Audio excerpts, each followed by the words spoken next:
इसके बाद जो नेक्स्ट टॉपिक है वो है Raoul's law for liquid in liquid type of solution. Liquid in liquid type of solution के लिए राउल्स लॉ को आप कैसे समझाएंगे? तो हमें पता है liquid in liquid type of solution में सॉल्यूट और सॉल्वेंट दोनों ही वॉलेटाइल होते हैं।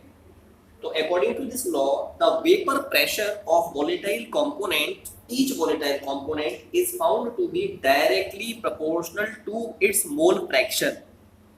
कहने का मतलब ये हो गया, अगर हमने कोई सॉल्यूशन दिया और वो सॉल्यूशन बाइनरी सॉल्यूशन है, मींस वो दो कंपोनेंट से मिलके बना है, उनमें से एक तो है सॉल्यूट और दूसरा है सॉल्वेंट। सॉल्यूट को हम बी कंपोनेंट से रिप्रेजेंट कर रहे हैं और सॉल्वेंट को हम ए कंपोनेंट से रिप्रेजेंट कर रहे हैं, और ये दोनों ही कंपोनेंट्स प्रेजेंट हैं in the form of volatile liquid, कि दोनों ही आपके वॉलेटाइल लिक्विड के फॉर्म में पाए जा रहे हैं। तो according to the Raoult's law, according to this law the vapour pressure of both the volatile component, मतलब ए कंपोनेंट का जो वेपर प्रेशर होगा वो mole fraction of A component के डायरेक्टली प्रोपोर्शनल होता है। यानी और you can say your P A is equal to P naught A into chi. ठीक है, सिमिलरली बिल्कुल ऐसे ही आपका जो पीवी होता है, जो बी कंपोनेंट है, उसका भी जो वेपर प्रेशर होगा वो बी कंपोनेंट के मोल फ्रैक्शन के डायरेक्टली प्रोपोर्शनल होता है, या पी बी बराबर होता है P naught B into chi B. हम ये भी जानते हैं जो टोटल प्रेशर होता है liquid in liquid type of solution में, वो बराबर होता है जो भी आपके वॉलेटाइल कंपोनेंट्स हैं उन दोनों के वेपर प्रेशर के सम के। तो हमें पता है दो कंपोनेंट्स में एक तो ए कंपोनेंट है, दूसरा आपका बी कंपोनेंट है, तो दोनों के वेपर प्रेशर का सम हो गया P A plus P B.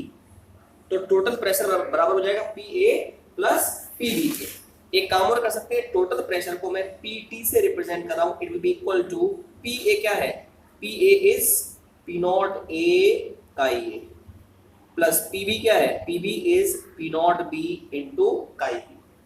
ठीक है, तो आपने देखा टोटल प्रेशर किसी भी पर्टिकुलर सॉल्यूशन का जो कि लिक्विड टाइप ऑफ सॉल्यूशन है is equal to P naught A chi A plus P naught B into chi B. इसको मैंने इक्वेशन नंबर 1 मान लिया है।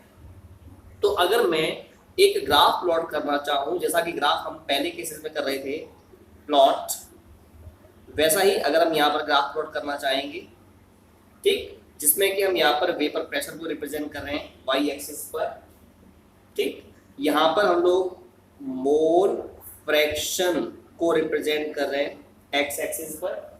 यहाँ पर हमने माना ए कंपोनेंट का मोल फ्रैक्शन 0 है और यहाँ पर हमने माना ए कंपोनेंट का मोल फ्रैक्शन 1 है। यहाँ माना बी कंपोनेंट का मोल फ्रैक्शन 1 है और यहाँ पर माना बी कंपोनेंट का मोल फ्रैक्शन 0। तो क्या होगा, जो वेपर प्रेशर होगा ना ए कंपोनेंट का, वो आपने देखा ए कंपोनेंट का जो वेपर प्रेशर है वो काई ए के डायरेक्टली प्रोपोर्शनल है।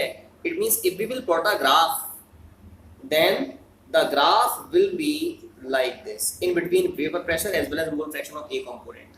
और वो पर्टिकुलर पॉइंट जिस पर A कंपोनेंट का मोल फ्रैक्शन 1 होता है, वहां पर जो वेपर प्रेशर होगा A कंपोनेंट का, it is said to be the vapour pressure of pure component A। Similarly if we are plotting the graph between the mole fraction of B component, तो इधर से इधर जाने पर B कंपोनेंट बढ़ रहे हैं और इधर से इधर जाने पर वेपर प्रेशर बढ़ रहा है, तो आपको जो ग्राफ मिलेगा बी कंपोनेंट के लिए, the graph will be like this. Graph आपको इस तरीके से मिल जाएगा और ये पॉइंट वो है जिस पर बी कंपोनेंट का मोल फ्रैक्शन 1 है, तो यहाँ पर जो वेपर प्रेशर होगा it is said to be the vapour pressure of pure component. साथ में जो टोटल प्रेशर होता है, अगर आपको टोटल प्रेशर निकालना है तो आपको क्या करना पड़ेगा, पी नॉट ए और पी नॉट बी को आपको मिलाना पड़ेगा। तो ये जो ग्राफ है it will represent P T, total pressure, which will be equal to PA plus PB. So this is the graph that we can plot in between the vapor pressure as well as mole fraction of any specific component। ठीक है, अब हम लोग ये जानते हैं कि काई A plus काई B ये हमेशा 1 के बराबर होता है, या we can say your काई A will be equal to 1 minus काई B। अब एक काम करो, ये जो काई ए की वैल्यू है इसको आप इस इक्वेशन में लगाओ। अगर इस इक्वेशन में मैं ये वाली वैल्यू लगा दूंगा तो आपको मिल जाएगा पी टी बराबर पी नॉट ए।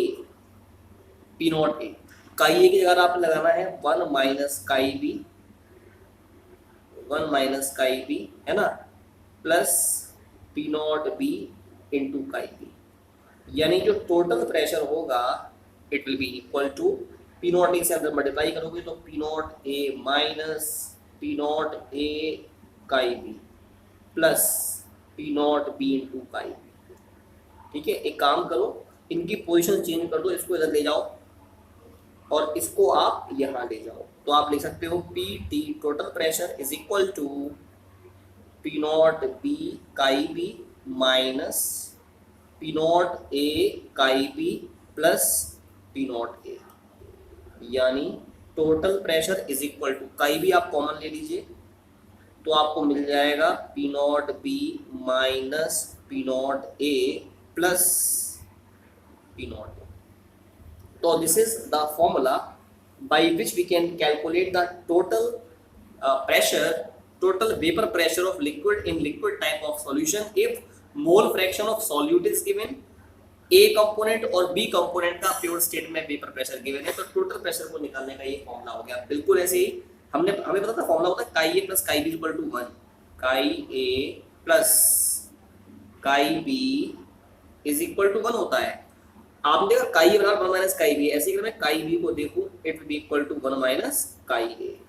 अब मैं ये वाली वैल्यू लगाऊंगा इसी इक्वेशन में, फर्स्ट इक्वेशन में, सपोज ये वाली एक केस हो गया, ये एक कंडीशन हो गई। दूसरी कंडीशन में मैंने माना chi A plus chi B equal to 1 है, तो काई बी बराबर 1 माइनस काई बी, इसकी वैल्यू यहाँ लगा दो इस इक्वेशन में। व्हाट यू गेट देन, क्या मिलेगा, पी टोटल बराबर P naught A chi A plus P naught B, chi B की जगह पर 1 माइनस काई ए।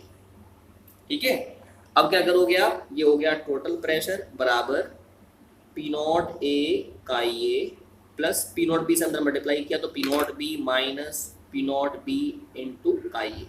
इसको आप इधर ले जाइए, इसको इधर ले जाइए, आपको मिल जाएगा पी टी बराबर P naught A chi A minus P naught B into chi A plus P naught B.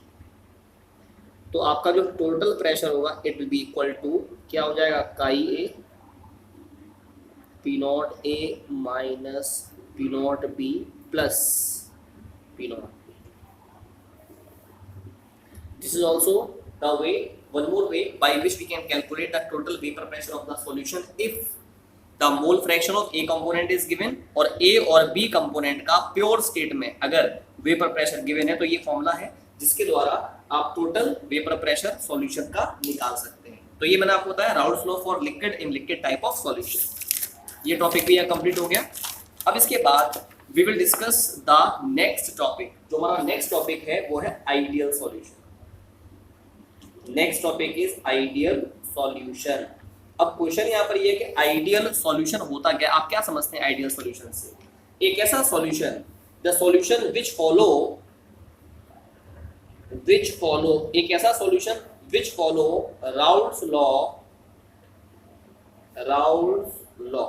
At all the conditions of temperature and pressure. अगर कोई पर्टिकुलर सॉल्यूशन ऐसा है जो हर टेम्परेचर और हर प्रेशर की कंडीशन पर राउल्स लॉ को फॉलो करता है, तो ऐसे सॉल्यूशन को हम लोग क्या कहते हैं, it is called as the ideal solution. इसको आइडियल सॉल्यूशन कहते हैं।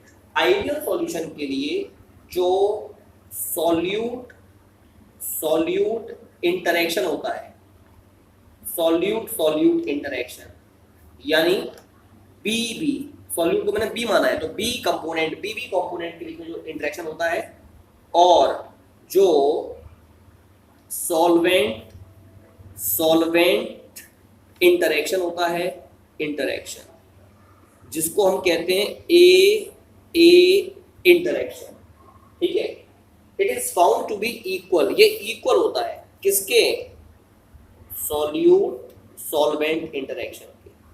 Solute solvent interaction, solute solvent interaction का मतलब, सपोज आपने पहले सॉल्यूट अलग लिया, ये सॉल्यूट अलग है, ये सॉल्यूट है, सॉल्यूट यानी बी है, तो इसमें जो बी के पार्टिकल्स हैं, जो बी सॉल्यूट के पार्टिकल्स हैं, उनके बीच में जो इंटरेक्शन है it is called as solute interaction और it is called as B interaction. आपने एक अलग कंटेनर में सॉल्वेंट लिया है, केवल सॉल्वेंट लिया आपने इसमें, सॉल्वेंट एरिया, और डिफरेंट सॉल्वेंट के पार्टिकल्स के बीच में जो इंटरेक्शन है उसको कहा ए इंटरेक्शन और सॉल्वेंट सॉल्वेंट इंटरेक्शन। अब आपने इन दोनों को कर दिया मिक्स, इन दोनों को मिला दिया, मतलब इसको इसमें मिला दिया। तो मिलाने के बाद में अब हमें एक तीसरा कंटेनर हमने लिया है जिसमें सॉल्यूट सॉल्वेंट दोनों पाए जा रहे हैं, है ना। अब क्या मिल गया यहाँ पर, ये मिल गया सॉल्यूशन। तो जो सॉल्यूशन आपको मिला उसमें ए और बी दोनों ही कंपोनेंट पाए जा रहे हैं, उनके बीच में जो इंटरेक्शन है उसको कहा सॉल्वेंट सॉल्यूट सॉल्वेंट इंटरेक्शन। तो अगर इन दोनों को मिलाने से पहले जो सॉल्यूट सॉल्यूट इंटरेक्शन था या सॉल्वेंट सॉल्वेंट इंटरेक्शन था, अगर ये इक्वल है सॉल्यूट सॉल्वेंट इंटरेक्शन के, then such type of solution formed is called as the ideal solution, उसको आइडियल सॉल्यूशन कहते हैं। वैसे वास्तविकता में कोई भी सॉल्यूशन परफेक्टली आइडियल नहीं है, लेकिन उसके बावजूद भी अगर हम n hexane as well as n heptane का सॉल्यूशन लें तो इसको आइडियल सॉल्यूशन माना गया है। इसके अलावा if we are taking other examples are benzene as well as toluene, इसका सॉल्यूशन आइडियल सॉल्यूशन कहा गया है। क्लोरोबेंजीन एंड ब्रोमोबेंजीन का जो सॉल्यूशन है, ब्रोमोबेंजीन का जो सॉल्यूशन है इसको भी आइडियल सॉल्यूशन कहा गया है। तो मैं केवल ये बताना चाहता हूं आपको आइडियल सॉल्यूशन क्या है। एक ऐसा सॉल्यूशन जो हर टेम्परेचर और प्रेशर की कंडीशन पर राउल्ट लॉ को फॉलो करेगा, साथ में जिसमें सॉल्यूट सॉल्यूट इंटरेक्शन और सॉल्वेंट सॉल्वेंट इंटरेक्शन इक्वल होते हैं सॉल्यूट सॉल्वेंट इंटरेक्शन के, then such type of solution is called as ideal solution, उसको आइडियल सॉल्यूशन कहते हैं। एग्जांपल हो गया the solution of normal hexane and normal heptane, the solution of benzene and toluene, the solution of chlorobenzene as well as bromobenzene. अब what are the conditions, next question है इसी में ideal solution में यही, what are the conditions necessary for a particular solution to be ideal, conditions for ideal solution। कोई भी solution अगर ideal है तो उसके लिए कौन कौन सी conditions होनी चाहिए, मैं उसके बारे में बात करना चाहूँगा। पहली condition थी कि it should follow Raoult's law।